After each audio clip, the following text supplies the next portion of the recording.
In 1994, at the International Conference on Population and Development, 179 governments set out a groundbreaking call to action for sexual and reproductive health, including that of adolescents, to be placed on the global agenda. 25 years have passed since then. For us, Aditi, Ali, Ruben, Scheherazade, and this anniversary is personal. We were all born in these years. We partnered up with international organizations, governments, academia, civil society, and funding organizations to publish a new Journal of Adolescent Health supplement on the progress made on ASRHR since the ICPD and the prospects for the next 25 years. Here are our key messages. how has the world changed since we were born? There are more adolescents alive today than ever before. We are growing up in a different context than the generations before us. We live in smaller families and we are more likely to be in school, and we are more digitally connected. In most of our communities, poverty has decreased, although rates of youth unemployment and working poverty have not.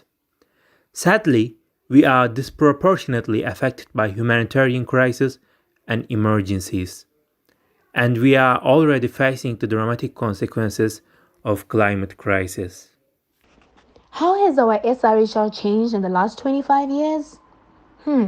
Encouragingly, there have been concrete improvements in some aspects. Many of us initiate sexual activity later than adolescents in the past. Girls are less likely to be married and to have children before age 18 and are more likely to use contraception and have access to maternal health care. We are less likely to have sex with a partner whom we're not married to or living with, and we are more likely to use condoms correctly and consistently. Girls are less likely to support and experience female genital mutilation. On the other hand, though, some aspects of our SRHR remain major issues. In many contexts, menstruation is still seen as a taboo topic.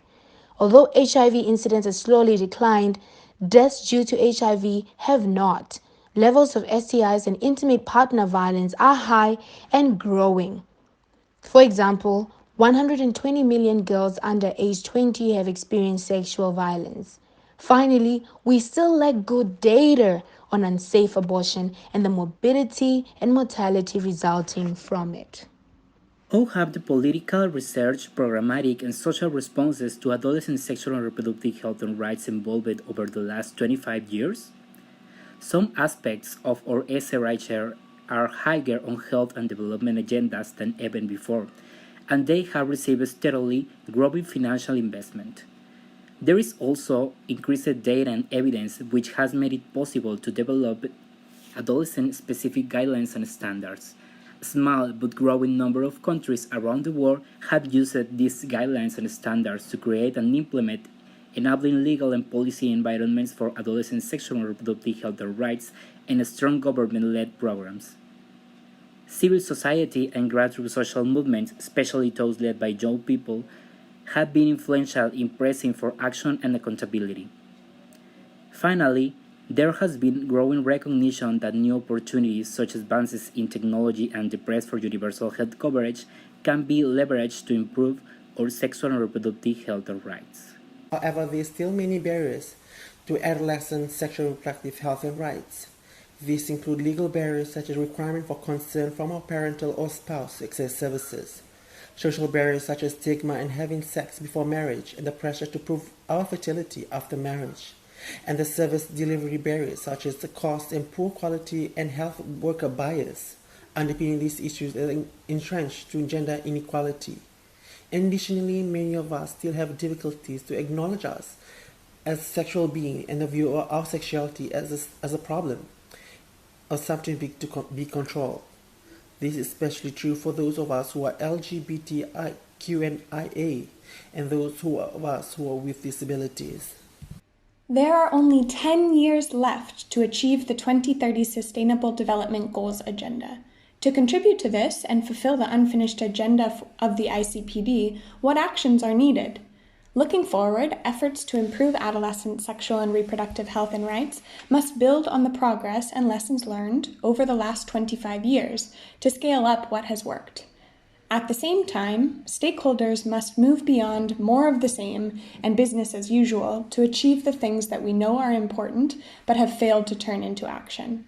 Where there is political and social support, it must be mobilized and success must be demonstrated.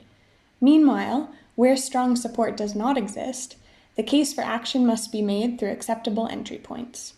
External and domestic funding must be used strategically and effectively to demonstrate that investment in adolescent sexual and reproductive health and rights is worthwhile, while new and leveraged resources must be advocated for to fill the gaps.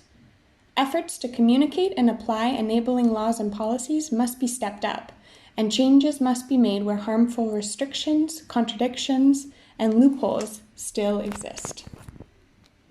Human and system capacity must be strengthened to implement and sustain a comprehensive package of SRHR interventions, tailored to respond to our specific attributes, needs, and barriers at scale.